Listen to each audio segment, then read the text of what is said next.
সরকারকে না জানিয়ে সেনাপ্রধান রাজনৈতিক দলগুলোর সাথেও যদি বৈঠক করেন, সেটা নিয়েও তো ভিন্ন বার্তা যাবে। তারপরও বৈঠক করতেই পারেন যদি রাজনৈতিক দলগুলো সম্মত হয়। তো সেখানে অন্য অন্য রাজনৈতিক দলও না, এবং কি এনসিপিও না, শুধুমাত্র ব্যক্তি বিশেষের সঙ্গে এমন কি বৈঠক হতে পারে? প্রথম কথা হচ্ছে, রাজনীতি এটা মানুষের দোকান। হুম, মানুষের দোকানে মানুষের অবাধ যাতায়াত থাকবে, কাছে সবকিছু স্পষ্ট হবে, হুম, সবকিছু স্পষ্ট থাকবে। এখানে কি হচ্ছে, আমরা কি করতে চাচ্ছি, আমাদের মানে ভিশন কি, মিশন কি, আমরা মানে কোন ধরনের সিদ্ধান্ত নিচ্ছি দেশের জন্য, মানুষের জন্য, বা দলের স্বার্থে কি ধরনের সিদ্ধান্ত নিচ্ছি, এ ধরনের সবকিছু বিষয়ে স্পষ্ট থাকা দরকার। এবং কি আরো আগ বাড়িয়ে যদি বলি, যে হচ্ছে আমাদের অর্থনৈতিক যোগান আমরা কিভাবে দিচ্ছি, সে সমস্ত বিষয়েরও সুস্পষ্ট বার্তা মানুষের কাছে থাকা দরকার। ব্যাপারটা এমন নয় যে আমি প্রত্যেক মাসের আমার আয় ব্যয়ের হালখাতা বা হচ্ছে আয় ব্যয়ের আমি ক্যাশবুক মানুষকে দেখাতে হবে। কিন্তু রাজনীতির যে বিশাল একটা জগৎ, এই জগতে মানুষের কাছে এই সমস্ত বিষয়গুলোর বার্তা দেওয়াটা খুবই সহজ। যে হচ্ছে একটা সংগঠন পরিচালনার ক্ষেত্রে আমরা কোন ধরনের বা সুযোগগুলো নিচ্ছি, কোন ধরনের মানে ফান্ড রেজিং এর ক্ষেত্রে আমরা কি ধরনের সিস্টেম ফলো করছি, এটা হচ্ছে গুরুত্বপূর্ণ বিষয়। তো আজকে আপনি প্রথম যে প্রশ্নটি দিয়ে শুরু করেছিলেন, আহ আহ, মানে সার্জিস আলম, তিনি পঞ্চগড়ে বিশাল শোডাউন করেছেন, এবং হাতিয়া আব্দুল মাসুদ ভাই, তিনি বিশাল শোডাউন করেছেন। তো রাজনীতিতে এবং আসলে আমরা আপনি যে হাতিয়ার আব্দুল আহ, হান্নান মাসুদ না তার নাম, জি তাকে একটু আগে জি জি তার এলাকাতে সেখানে তাকে আক্রমণ করে তার তার উপরে খুব ভয়ঙ্কর ভাবে হামলা করা হয়েছে। তার মাথায় ও, আঘাতের সে ছবি মাত্র আসলো আর কি। হ্যাঁ। এটা তো খুবই দুঃখজনক বার্তা, আমরা শুনতে পারিনি এর আগে। হুম, হুম, তো যে কথাটি বলছিলাম, এই যে মানে শোডাউন দিয়েছেন তারা, শোডাউনটা কেন দিলেন? শোডাউন দেওয়ার এটা একটা প্রচলন বাংলাদেশের রাজনীতিতে অতীতে থেকে হয়ে আসছে। এখন আমরা যদি বলি নতুন বন্দোবস্তের কথা, তাহলে নতুন বন্দোবস্ত আসলে কি থাকা উচিত? শোডাউনের যে রাজনীতি, তারপরে বাহুবলের যে রাজনীতি, মানে পেশি শক্তি প্রদর্শনের যে রাজনীতি, এই রাজনীতি তো বাংলাদেশে ছিল। কায়েমি স্বার্থবাদ প্রদর্শনের রাজনীতি বাংলাদেশে ছিল। এটা আমরা দেখে আসছি। এটা অতীতে যারা ক্ষমতায় ছিলেন, যারা ক্ষমতার বাইরে ছিলেন, তারা এই রাজনীতি করে এসেছেন। এখন আমরা নতুন বাংলাদেশে তো ভিন্ন রাজনীতি চেয়েছি, যে আহ, মানুষ মানুষের স্বার্থ রক্ষা, কল্যাণমূলক রাজনীতি, যেই রাজনীতি করলে মানুষের কাছে থাকা যায়, মানুষের সাথে থাকা যায়। এখন এই কায়েমি স্বার্থবাদ এবং কি পেশি শক্তি প্রদর্শন এবং শোডাউনের যে রাজনীতি, এই রাজনীতি তো নতুন বন্দোবস্তের রাজনীতি হতে পারে না। তো সুতরাং এই জায়গায় আমি আসলে অর্থনৈতিক যোগানটা ওনারা কিভাবে দিচ্ছেন, এত মানুষ কিভাবে সমাবেত করেছেন, এই প্রশ্নটার চেয়ে যেই গোড়ায় যে প্রশ্নটি করতে মানে চাই, সেটা হলো এই শোডাউনের রাজনীতিটা তো এটা চর্চিত রাজনীতি, রাজনৈতিক সিস্টেম। এখন এটাকে ফলো করতে হলো কেন? এটাকে ফলো না করে মানুষের কল্যাণমুখী রাজনীতি, মানুষের দ্বারে দ্বারে যাওয়া, নিপীড়িত মানুষের কথা শোনা, তারপর হুম। হচ্ছে যারা হচ্ছে এই জুলাই অভ্যুত্থান, জুলাই বিপ্লবে যারা প্রাণ দিয়েছেন, তাদের কাছে যাননি ব্যাপারটা এমন নয়, বরং তাদের আরো খুব কাছাকাছি থাকা, তাদেরকেও রাজনীতিতে আরো মানে ইনক্লুসিভলি তাদেরকে নিয়ে আসা, এই যে রাজনীতিটা হতে পারতো মানুষের পছন্দের, এবং এই রাজনীতিটাই মানুষকে নতুন বার্তা দিতে পারতো, নতুন বন্দোবস্তের সঠিক সংজ্ঞায়নটা হতে পারতো এভাবে।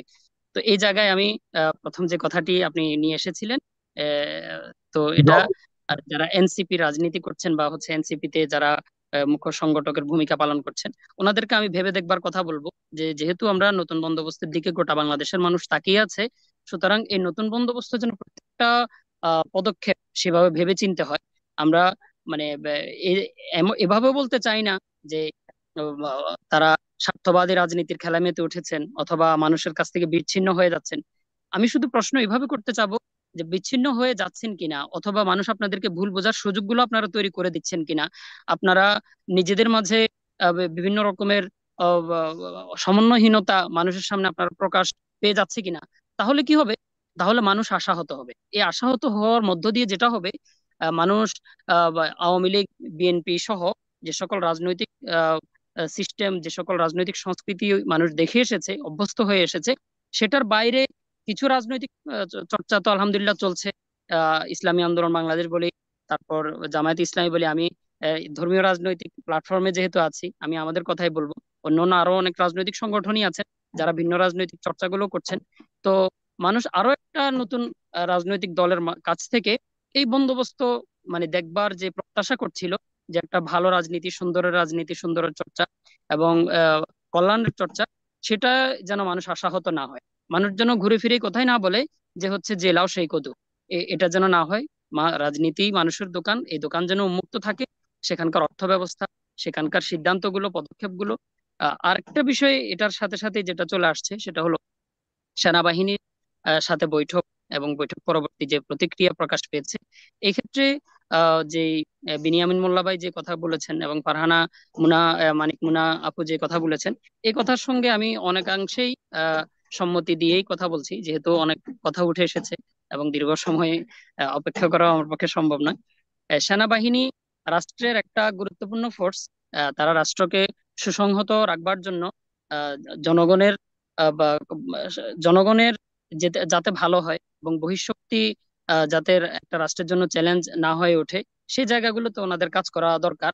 তো জুলাই অভ্যুত্থান পরবর্তী 5ই আগস্টে যখন স্বৈরাচারের বিদায়ের ঘন্টা বাজছিল, সে সময় মানুষ আশাবাদী যেভাবে হয়েছিল। তো এই আশাবাদী হওয়ার শব্দটা কেন বললাম, কারণ তার আগ মুহূর্তে কিন্তু বাংলাদেশ সেনাবাহিনী মানুষের আস্থা হারাতে বসেছিলেন। দীর্ঘ সময় ধরে আমরা সেনাবাহিনী, হয়তো তারা নিশ্চুপ ব্যারাকে বসে থাকাটাকেও মানুষ অতটা পছন্দ করছিল না, যতটা তাদের শেষ 1-1.5 মাসের অ্যাক্টিভিজম মানুষ অপছন্দ করতে শুরু করেছিল।